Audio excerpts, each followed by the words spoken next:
wacky world of MultimediaJay.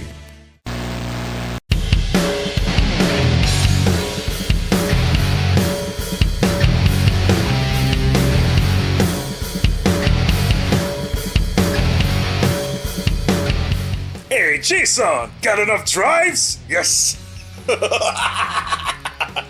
That's quite alright though, because, I mean, they're actually mechanical drives, so you know I'm not trying too hard to be any kind of Draga ripoff, because if I was doing that, these would all be SSDs. But this is just kind of work in progress here. What we really want to take a look at today is this little green box right here.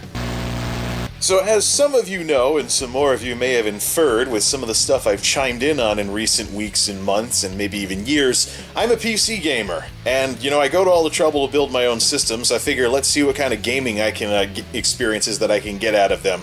I can respect a decent console game, though, and I do have some consoles, and I am an ardent enemy of this endless slap fight. Ha ha, console peasants. Ha ha, PC gaming master race. I think both of those terms are absolutely ridiculous. And I think a lot of the so-called console war, gaming war, PC versus console, whatnot that's out there is very overblown and largely the result of internet trolls. But that's another discussion for another day. What I would like to chime in on, though, is what has happened to controllers in recent years and whatnot, and why I went out and picked this sucker up today. So here's a Wii U Pro controller. This is the add-on controller. This is not what comes with the Wii U. It's one of the reasons why the Wii U didn't sell very well, because you had that big tablet thing, and in this thing, to have a normal controller that didn't constitute half the cost of the darn device in the first place. Oh yeah, the going rate for those tablets back when the Wii U was something new and exciting was $170. If you broke that tablet, you were in for one heck of a repair. I'm still nervous to this day about using the tablet controller. So yeah, it was a mistake on Nintendo's part, one of many they've made in the past 2 decades. So, let's say you wanted to play with a regular controller like this. This would set you back $50 more on top of the cost of $50 controllers. That's almost as much as a game. And for what? An extra button? Matter of fact, I think Gawker and some other satire outfits made fun of new console generations because, oh yeah, you gotta buy all your controllers all over again, spend all that money, and all we did was add an extra button.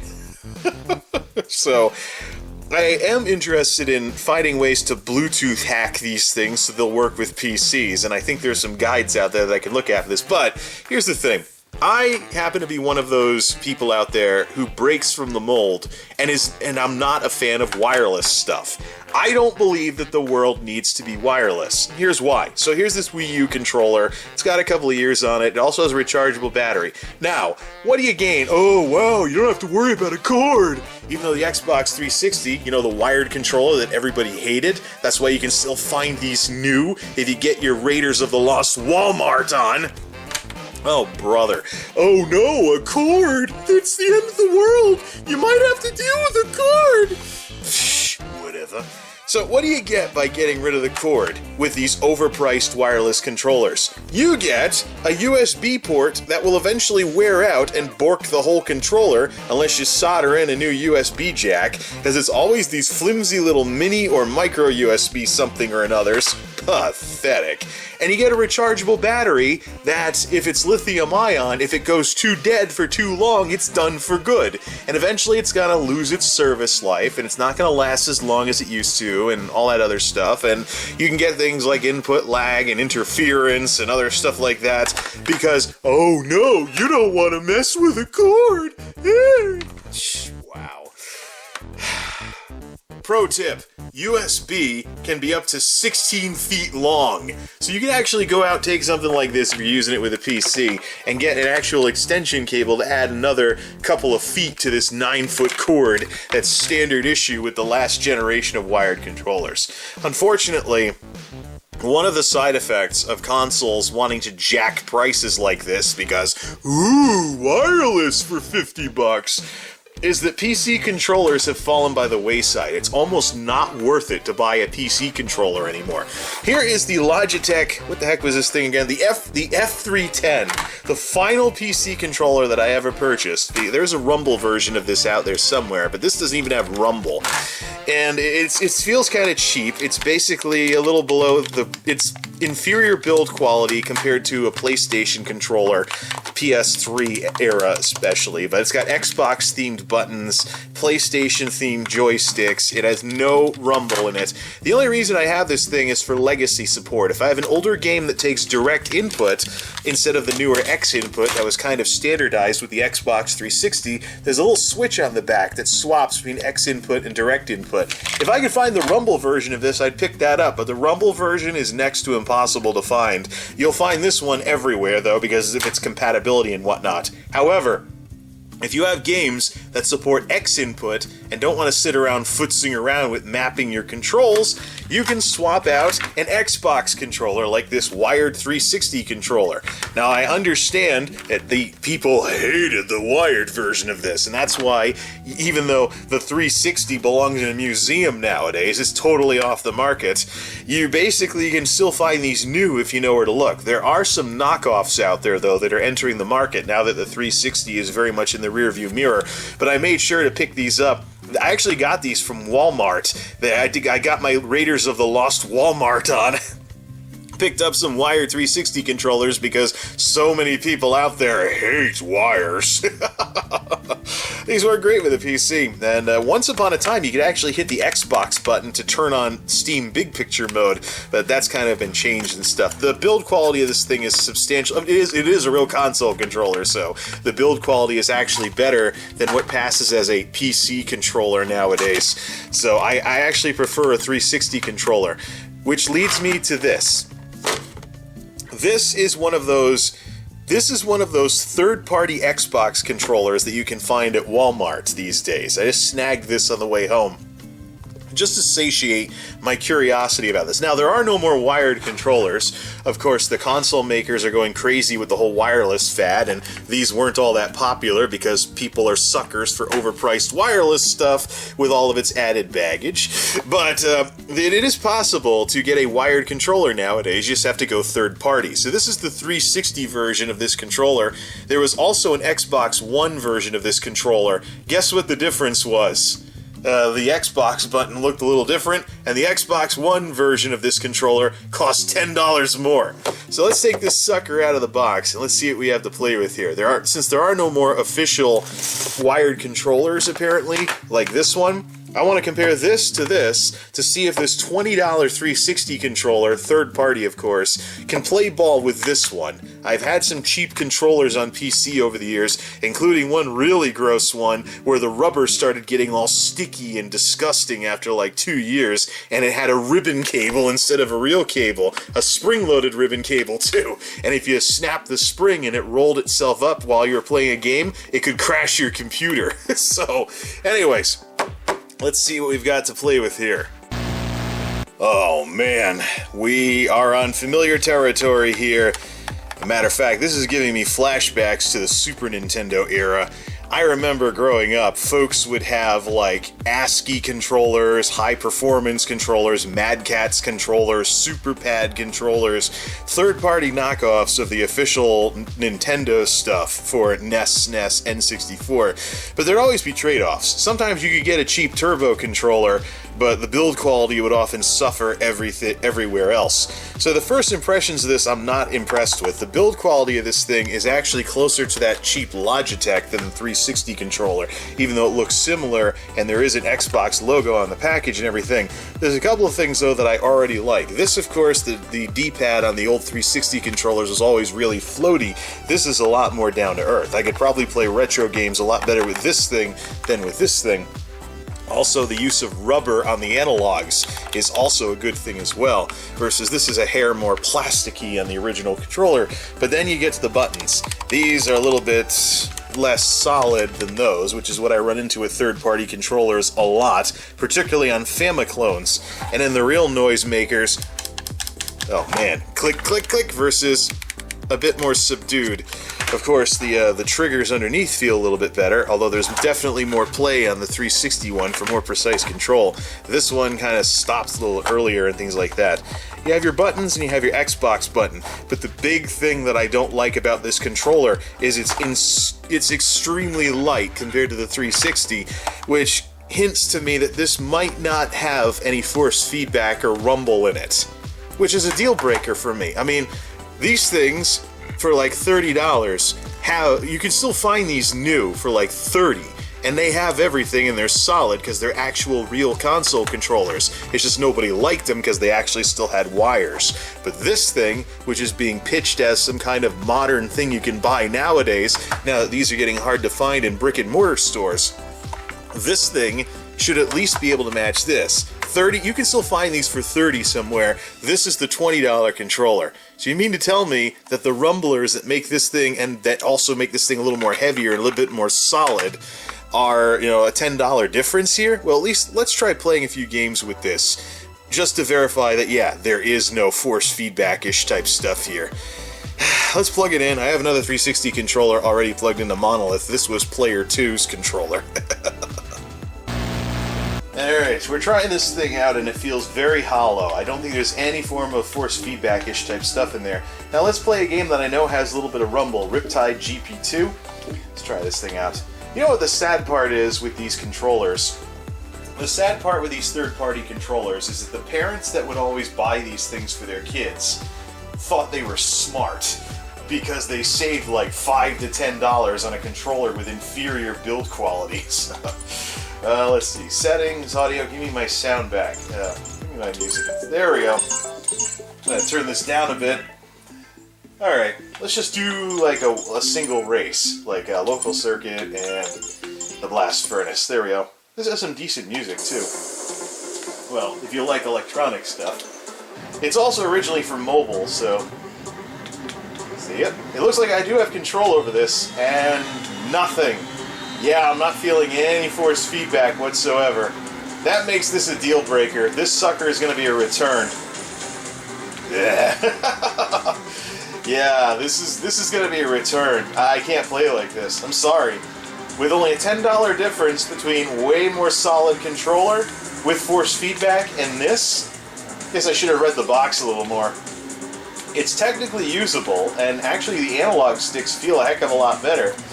The analog sticks do feel quite a bit better than the sticks on an actual 360 controller, but I just cannot... Sorry, I mean, it's 2017. If you don't have rumble in your controllers in 2017, that's the epitome of a cheap knockoff. Now playing with the 360 controller, pulling an NVIDIA here and saying that this is the way it was meant to be played. Much more... Oh, a mouse... Okay, there we go. Mouse pointer went away. Yeah. This feels way better. Definitely worth the extra $10. So it's nice to see that nothing has changed. Blah, blah, blah. It's nice to see that nothing has changed in the last 20 years, because I remember these exact same problems. I mean, the only reason you would have bought a third-party controller back in the SNES, N64, etc. days is because it had some feature that the first-party controllers didn't have.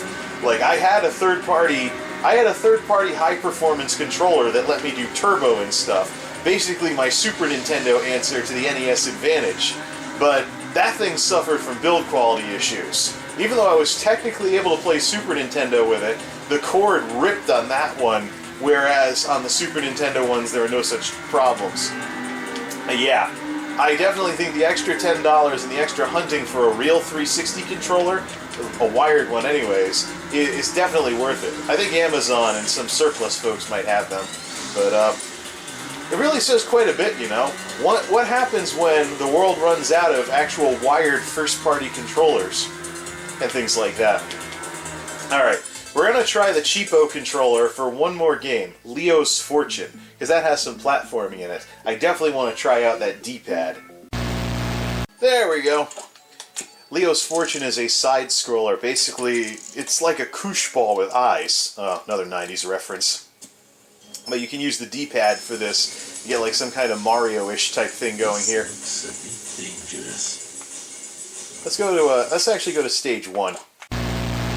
There we go. Let's go to the first stage in the game because, you know, I don't want to be doing this sort of thing on progression content.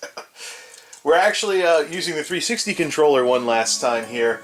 Just to use the D-pad. I mean, I can play this game with the analog stick A-OK, but yeah. See, the floatiness of the D-pad makes it kind of iffy for this sort of thing.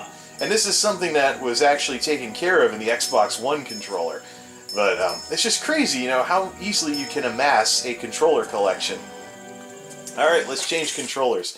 This is kind of iffy. It's playable, but I would much rather use the stick. And if I'm playing a game like this, I'm probably going to end up using the stick, because it's not as floaty. It is a stick, but, you know, yeah, I'm not so sure about this D-pad. I'm trying to use it, but Super Nintendo and NES, it ain't. Cheapo time! This game's not as good with controller recognition, so I actually had to redo all the controllers in order to change controllers here. We have some Leo's Fortune and Stage 1.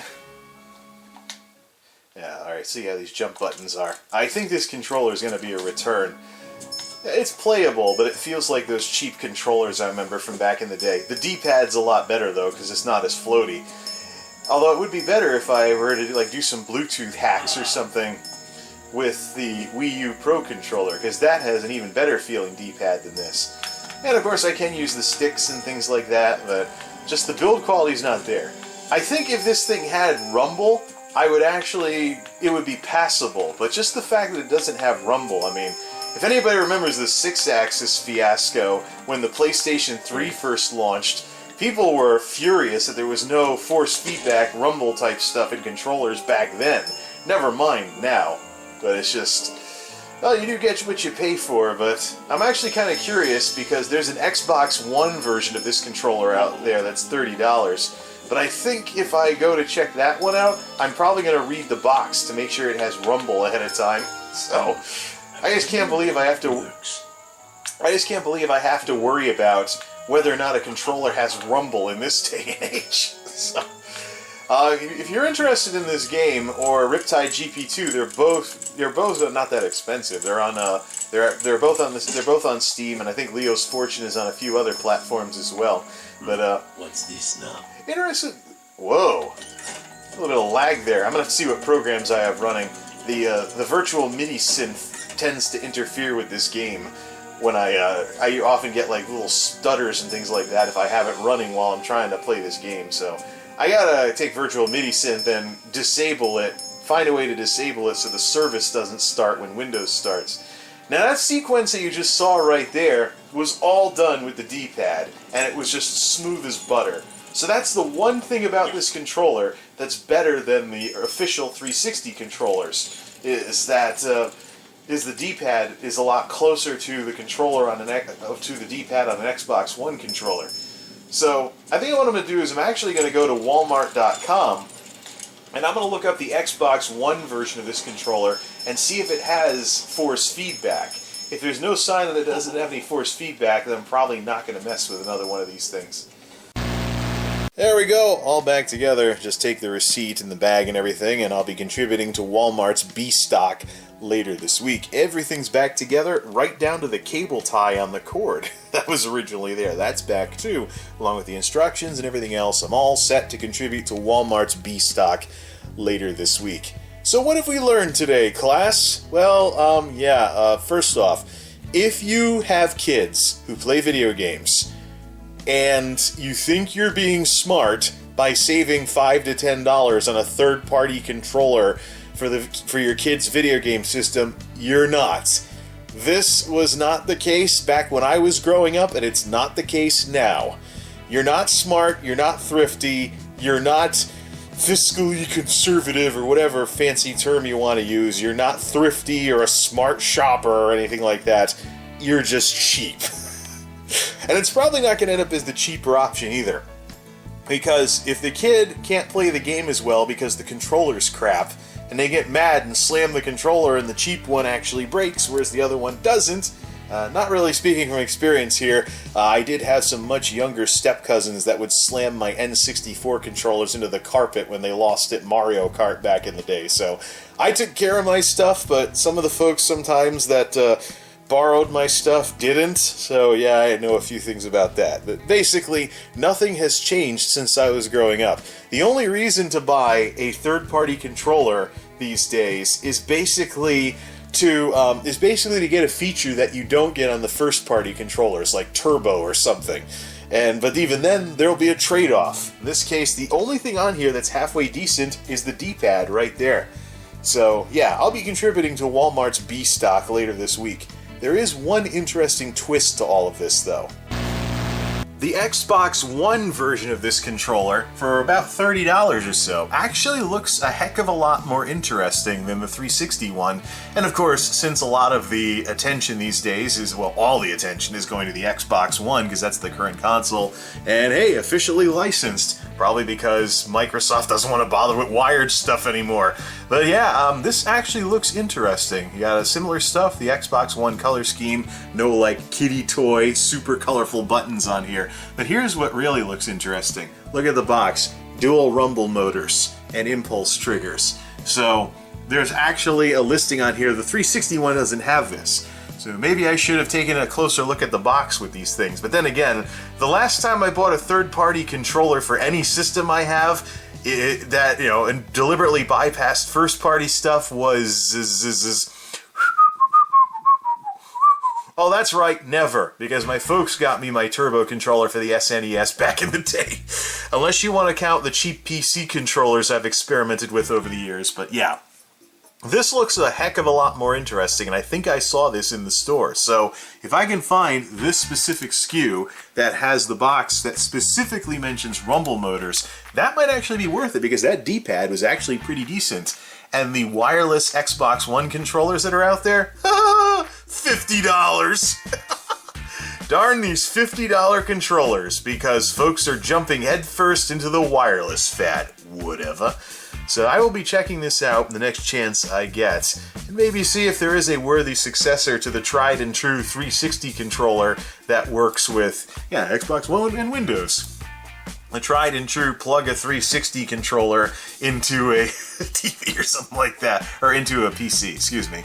So this should be a heck of a lot more interesting. I think I will want to find one of these things and try it out. So that way I'm not playing Raiders of the Lost Walmart trying to find any more of these. Till next time, this is MultimediaJay signing off. Thanks for stopping by.